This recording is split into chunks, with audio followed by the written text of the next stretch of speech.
Buenos dias. Good morning, everyone. I decided to continue to do these videos. This is actually continuation of vibration frequency, but this is about a frequency that I'm going to have to take more than just one video to share and explain a little bit more. However, I would like to definitely discuss the energy of sexuality because it is one of the most powerful energies, and yet it is the one that it has been abused for intentions of rape, sexual violation, and all kinds of acts that deprives and breaks humanity. And the intentions for me to do this part of the video is to understand that there is a beauty on that energy, and understanding that energy, hopefully we help the world heal that energy, which is so powerful. But I'm going to begin with actually one denotation that people tend to relate with it, and specifically is when people use the word homosexuality and or lesbianism, especially those in those terms, because a lot of Christians use that as that is so sinful. They're not safe. They're not coming in the kingdom of God. And the reality is that when we look at the Old Testament, in the Old Testament, because this is where a lot of people get it from, the word book, I apologize, the Book of Leviticus in the Bible, which is in the Old Testament, it's actually called the Leviticus because it has to do with the laws and the rituals of how the Hebrew people in the old days were supposed to do certain things according to God. So a lot of the book says, and I said, meaning God is giving directions to Moses and to a lot of his people that he chose as leaders. So because of that, we have to understand that we're talking about a society that was trying to understand what was happening. And the part of Leviticus that it says specifically of all these different rules, these rules were told because God was bringing them to a new area where people were already living, where people were already accustomed to certain things, and including how they behave sexually. But when God said that men were not supposed to lay with other men, and this is in Leviticus specifically chapter 18 around verse 22, and then you somewhat read it again on chapter 20 verses 13, it says specifically that man will not lay with another man the same way he will do it with a woman. But men were not allowed to lay with other women either, unless that was their wife.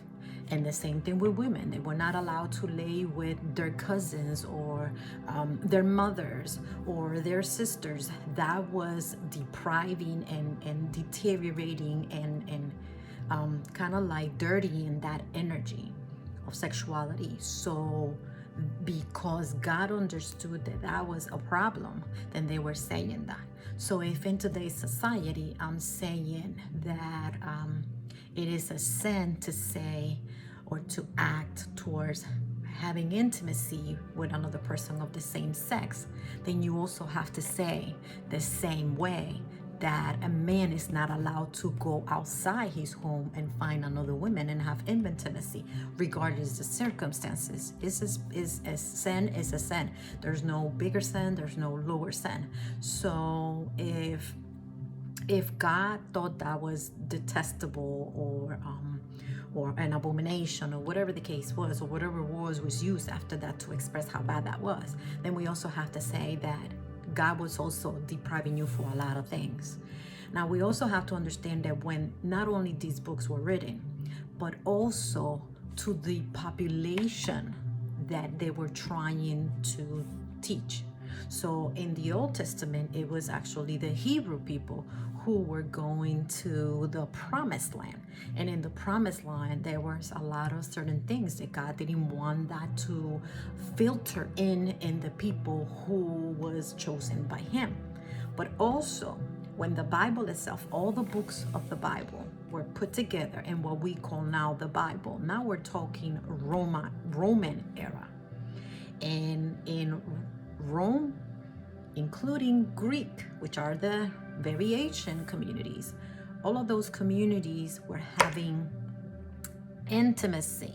They have temples and they have different some type of gatherings too, where they will have intimacy with people of the same sex, as it was not called homosexuality. Why? Because in their eyes that was acceptable. They were actually just engaging in what they were feeling, not necessarily because they were man to man or women to women. That was not the case. And because of it, we should not use the word homosexuality to judge a person in which they're being sinful, because it's not. Because even in Western society back then, it was acceptable, particularly, again, I'm only talking Rome and Greek. I'm not talking about in people who follow Islam or the Catholics or even the Protestants, because the Protestants were the first one that actually begin to attack even more things. Before that, it was, I'm not saying it was they were lenient, but for them, they can say that was sinful when it was natural in that culture. And I think that's the problem that we're having right now. We're calling things that are sinful when in reality we have to understand the whole picture. Now, if I also look at, because some people also say, well, what happened with Sodom and Gomorrah? Well, Sodom and Gomorrah is a story that you read between chapter 18 and it continues somewhat in chapter 20. I'm sorry, 19, not 20. And the entire story is about this city where it's like so sinful that God wants to destroy it. We know that he destroyed it, but people think that, oh, it was destroyed because sexuality was bad and they were having intimacy man to man and or women to women. But what they forget is that back then, when you have intimacy, and this is not willingly, if I go to your house and I knock on the door and then I rape everybody there, and I'm not talking about just women or men, if I'm raping everybody, I am dishonoring you, but I'm also doing something that humiliates you badly, and you can recuperate from that. And they understood what that caused and the pain that it caused. And because of it, that's what was sinful. It's not the fact that they were having intimacy with man to man and women to women, but it's not about that, especially men, because it does say man to man, and that women having intimacy unnaturally represents a woman having intimacy with another woman, the same way it will say men unnaturally having actions towards another person, another man. Specifically, unnatural mean is not normal. It's not what they consider normal. I'm sorry. So we have to remember that. We have to remember that what was happening in Sodom and Gomorrah was the oppression. There was the power of control. We see that this day. We still see it. We still see how they oppress. We see how many people complaining these days in our society because of sexuality, and it has nothing to do with whether you're a lesbian or a homosexual. No, it had to do with actually people using sexuality to oppress you, to control you. It's almost like, okay, you want the position, I can give it to you, but you're gonna have to do something for me. And it's been used, that energy has been used so negatively that we forgot what was intended in the first place. And to me, that's the problem. And please remember that when I'm doing these videos, this is not just information that I gather from the Bible, but it has to do also with my own opinion in relation to what was happening then and what was happening now. I read also that a lot of theologians somewhat agree to what I'm saying, versus another theologians might say something different. This is not saying that we're all right or that we are all wrong. What it's saying is that the way we are mentally is how we understand it, how we interpret it, and because of it, this is how we express it. So I'm expressing that even back then, when people go back to Sodom and Gomorrah, really doesn't say that God was mad at that. What God was upset was about how they were oppressing people, how they were going into these people's house and having that type of intimacy. Because if it was recorded, then the person who recorded the history knew that it was a problem. That when they were going to the houses, like for example, part of what the story says in Sodom and Gomorrah, it has to do with Abraham's nephew, which his name is Lot. And a lot of people misinterpret what it's saying about the people from the area going into Lot's house. And what I understand about part of it is, first of all, that Lot knew that was going on because he was at the gate. So his position could be he was the gatekeeper or he was living near the gate. So if he was living near the gate, he knew what he was getting himself to. And then when the angels are in his house to save him from that, to so-called save him, then we also have to understand that when the people from Sodom and Gomorrah came and knocked on the door and asked Lot, give us the man so we can have sex with them. And he was able to communicate.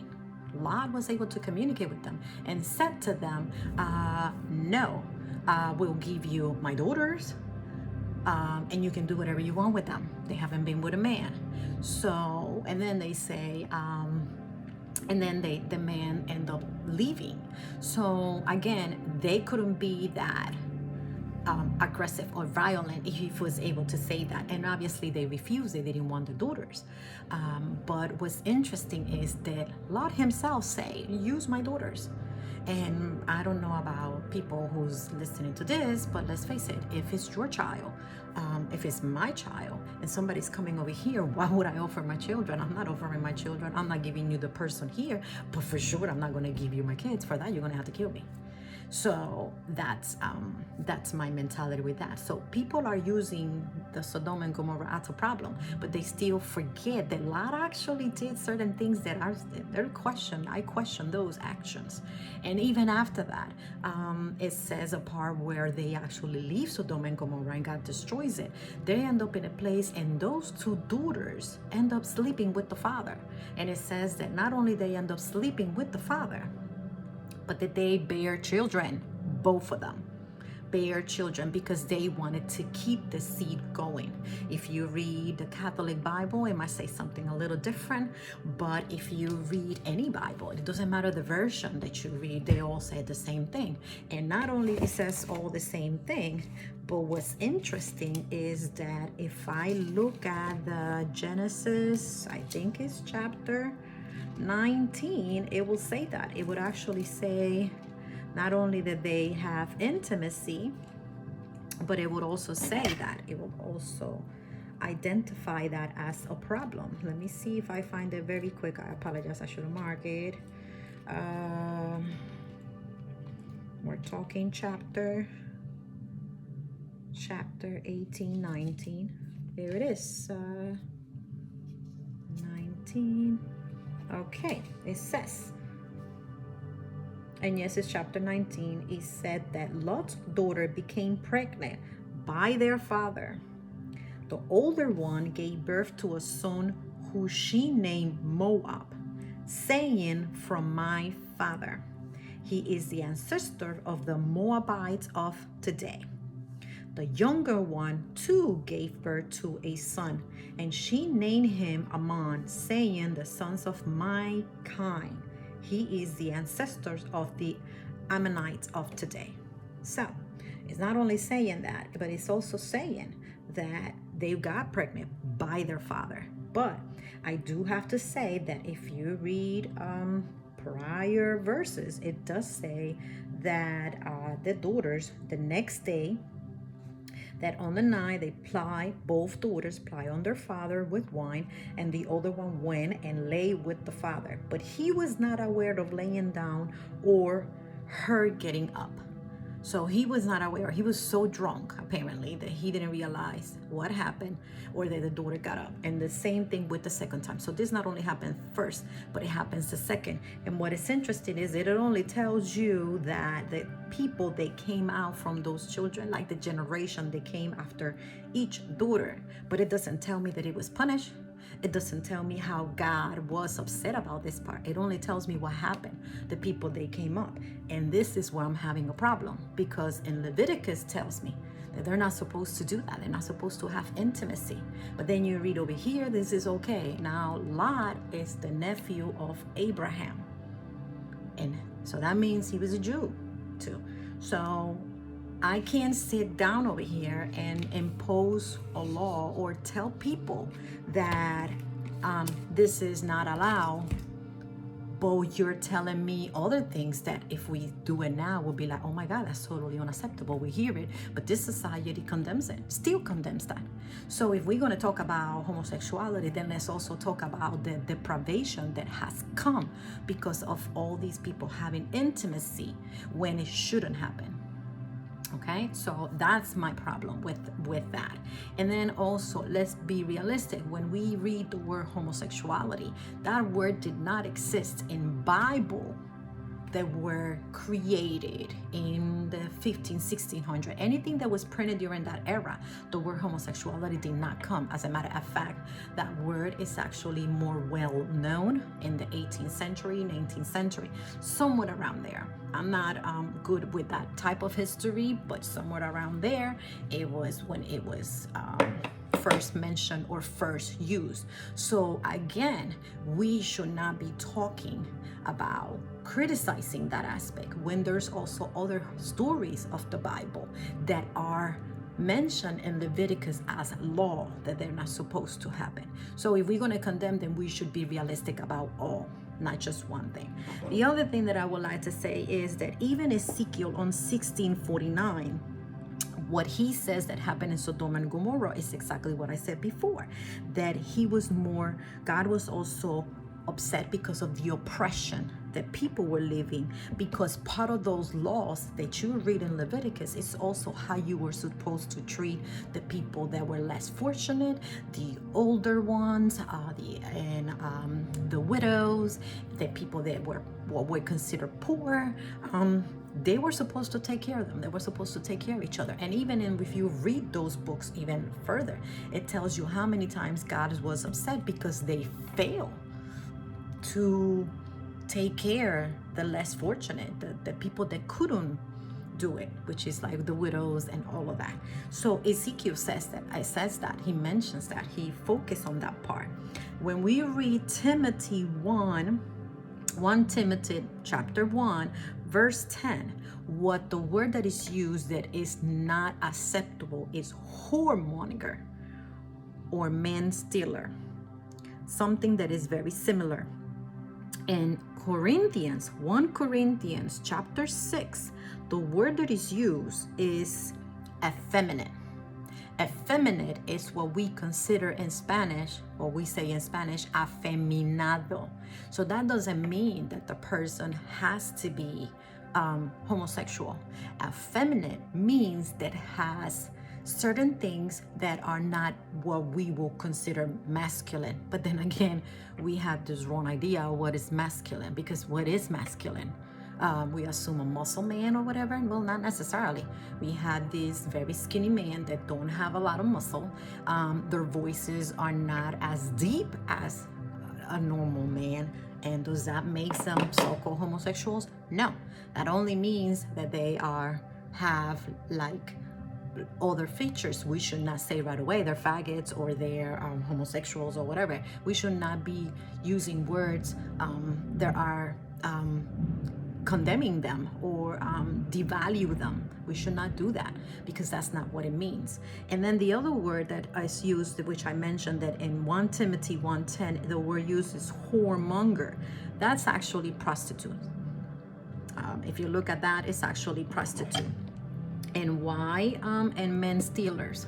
Why men stealers? Because if they are already married and then they come to this houses, again, we have to remember that in Rome and in Greek, they had these houses that were considered prostitute houses. And in there, not only do they have women, but they also have male prostitutes, and they also sadly took a lot of younger ones and made them prostitutes, and forced them to prostitute themselves at a very young age, because sadly back then you have males and females that like to have that intimacy, which is totally unacceptable. I'm not agreeing with that at all, not even today.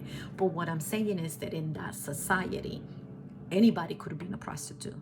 So let's just stop putting labels on people and calling them by certain names, when in reality, when they're saying they're not supposed to go to heaven, I don't think we should say that. I don't think it's right for us even now to condemn those actions, even right now, in a sense. And what I'm saying actions, I mean for us to like, all the prostitutes are not supposed to go to heaven, because we don't know the reality as to what has happening in their life. Even in today's society, a lot of them have to support a habit, a drug habit. A lot of them were so abused when they were little that the only thing they know is that. So we have to step back and stop judging people and accusing people, or like, oh, you're not safe, you're not going. No, the evolution that is meant to happen now, it has to do with heal the world, heal ourselves, but also heal the world, help the world heal. And part of these videos, for me, having a degree in theology, it's about the Bible is saying this, but the reality is that we had it to express not just this, we had it to express the whole picture. We had to give you the whole picture and not use it to condemn, because there is a beauty about having these laws. And it has to, I'm going to go back with the energy, because if we remember when God created man, humanity, what he said was that he created man and woman, he created them. They were naked, but they didn't know they were naked. So there is a purification around them that does not let them see their nakedness. And that is the pure essence of being human. And I will talk about that more in other videos, but I wanted to go back to that because this is in Genesis 1:27. It is not until Genesis 2:23 when God created is, and then it gives you more information. I have another opinion about that, but I'm not going to do that now. And it says that the man went to sleep, God took the rib, God created the woman, and then it says that actually Adam said that she will be called a woman because she came out of him. She came from his rib. That's what it's telling you. Some people have certain opinions about that. Some people even said that Genesis give you like a broad idea of what happened, and then when you read in Genesis 2, it start giving you details about what you read in more details in Genesis 1. I have my own opinion on that, but again, I'm not going to go in that. And why I'm saying this, because if we remember, before Adam and Eve ate the fruit of the tree of knowledge, they gave them good and evil. When they did that, they descend from the higher point of consciousness where they are connected with God. They lost that. And when you lost that, you become in this physical body and you are no longer 100% connected. You are connected, but you're not the way you were supposed to be. In spiritualism, some people say that there are in what we call now the third realm. In reality, it's possible that we're not in this physical body, then we lost that. So that's the energy that I'm talking about, because the energy, and this is where we need to understand, and this is the last point, is that when we're talking about people who have intimacy with the same sex, they have learned something that we haven't.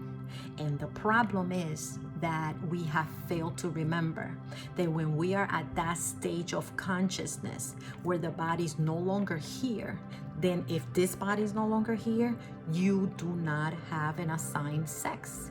You are simply energy. So energy is not masculine, energy is not feminine. Energy is energy. And this is why sometimes people said the angels are sexless, because angels are more like in connection with us, and sometimes they don't have sex. They just have this luminous body who's extremely bright, but that's all they have. So for us, if we remember that, then we also have to understand that they have come to this time in this era to teach us that you're supposed to fall in love with the soul, with the energy, and not with the physical body. So when they're telling you that they feel attracted to that person, and they're not saying if it's a woman or a man, the people who judges are the one that are looking, oh, that's a man with a man or women with a woman. No, they have transcend so beautifully that they are going in the era where the physical body is no longer a problem, because they are learned to fall in love with the spiritual aspect of that person. So to me, and again, this is my own personal opinion, and if you don't think this is resonating with you, then perhaps you're then wait for the next one, wait for the next video. But on this video, what I want to close is that we need to stop in this time. We need to stop using the Bible to judge people, because back then it was showing you that the energy of sexuality was being used to oppress people through rape, and oppress people because of that. It had nothing to do if they were men, if they were women. Yes, a lot of the Bible verses, when they repeat it again, then it says man to a man, but it also says the word prostitution. Prostitution is not sex, gender, except some people see the word prostitute and right away go towards a woman. No, because back then a prostitute could be a male, and a prostitute, sadly, which is completely unacceptable, could have been a child. And because of that, we should not be using those words to continue to say they shouldn't come. No, if they come, I'm hoping and praying that the movement that is coming throughout the world, that is teaching us how to have better relationship as a whole, meaning with other people that follow different religions as well. When the church becomes that part of the healing process as well, then we hope, or I hope as well, that with this new change that we stop judging people on those prejudices, because we shouldn't be doing that. On the contrary, we should understand, me being a person who understand or try to understand religion, but also a person who is spiritual. I understand that's the transition, because that group that we are still depriving and talking so bad about it is this only group right now that has learned to fall in love with the spirit and not this physical. And we shouldn't be oppressing them. We should not be humiliating them. And no, we should not be closing the doors of God. Because if you're telling me the church is the temple of God, then we have no right to be closing the doors to anybody who is seeking for God. We have no right. On the contrary, we should bring them in and we should learn from them. Because a lot of part of the us healing, when we heal others. When others heal, then the community heals. When the community heals, the society heals. And then imagine if we continue to spread that around, how much beauty we will bring to this society when the church begins to heal as a whole. I believe that what the church needs to start doing is apologizing for so much oppression that they have done to this world in terms of what God said back then and how we still use it today. I think the church should apologize for all these specific groups, because it seems to me that every era, depending where we live in, they use the Bible to express in a specific group, and we shouldn't be doing that. If I'm going to go back to just an example, to people that live in America, where they were coming from Europe and they were visiting the New World, what did they do? They used the Bible to oppress the Indian, the native people from that area. And then they impose something because what the Indians believe was wrong and what they brought to them was right. Well, this is what they've been doing all their life. And this is not just people from Europe. This is everywhere. This is like if you're trying to conquer something, even what you see when God is telling them you're going to a new land, but this is what you're doing, then sad to say, God is bringing instructions to bring that into them to protect themselves, but it's also when you go over there, it tells you not to mingle, not to do that. Well, no, because if you're trying to conquer, that means you're imposing what you believe. You're imposing your religions on those people. So what happens? You oppress them, I believe. You take from them, you rape them you break them apart, and you impose what you think is right. Well, that's not what is meant to be conquered. When you conquer, it's because you're bringing a belief that frees your people and everybody around you. And with that being said, I hope that you like this video. And again, my wish for all those videos is to bring a little incitement, a little bit more understanding, and praying that if the right people watch this, that they understand that the church have to heal. And the only way the church can heal is if the church goes back to the same people that they oppress and apologize publicly, and then learn from that and move on and stop using the Bible to oppress people. Just saying that. Anyway, with that being said, love and blessings to all. Have a blessed day.